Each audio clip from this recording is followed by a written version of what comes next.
the village without doors. About 300 kilometers east of Mumbai, in the remote Indian village of Shani Shingnapur, crime is a concept so alien that villagers here have stopped guarding their houses, their properties, and their valuables. Nobody locks their cars and motorbikes anymore. Shopkeepers leave cash in unlocked drawers overnight, and housewives keep jewelry in unlocked boxes, inside houses that have no doors, just a wooden door frame with a curtain drawn across to protect the privacy of the residents. Such is the faith the villagers have on their heavenly guardian, Lord Shani, who they believe protects them from thieves. The belief that whoever steals anything from this place will incur the wrath of Lord Shani, a Hindu god known for his mad temper and penchant for revenge, and will have to pay dearly for their sins, has kept wrongdoers away from Shingnapur for the last 300 years. Legend has it that hundreds of years ago, after a period of intense rain and flooding, a heavy slab of black stone was found washed up on the shores of a river that runs through the village. When locals touched the stone, the story goes, that blood started oozing out of it. Then one night, the village head had a dream in which Lord Shani spoke to him and revealed that the slab was, in fact, God himself. Shani instructed the villagers to keep the stone in the village because he wished to stay there, and protect its people. But they should keep the slab in the open so that he could oversee the village.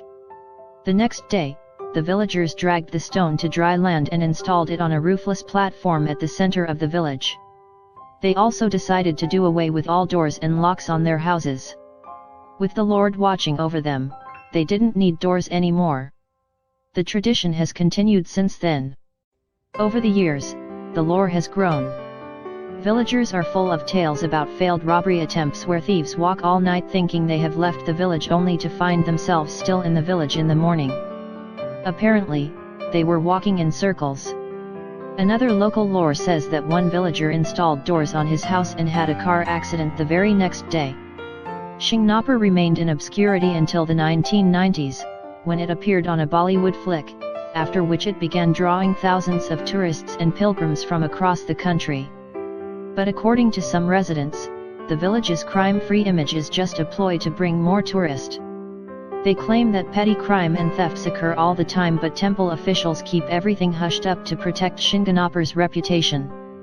When a journalist visited Sona police station last year, under which the jurisdiction of the village fell before Shingnapur got its own police station, he found 46 criminal cases registered from the village in the last 6 years, out of which 11 were cases of thefts.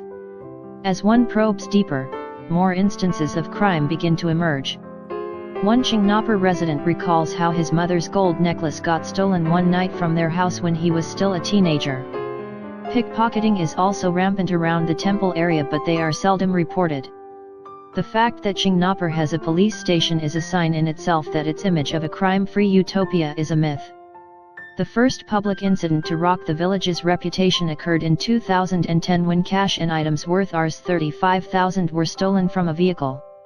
Then in 2011, cash and valuables were stolen from the home of a former temple trustee, and then again in January 2012 gold ornaments were stolen from within the temple. Shani Shingnapur is now changing. When a local bank opened a branch in the village in 2011, they installed a plexiglass front door with no padlocks to respect the village's tradition, but the door is held shut by a remote-controlled electromagnetic lock.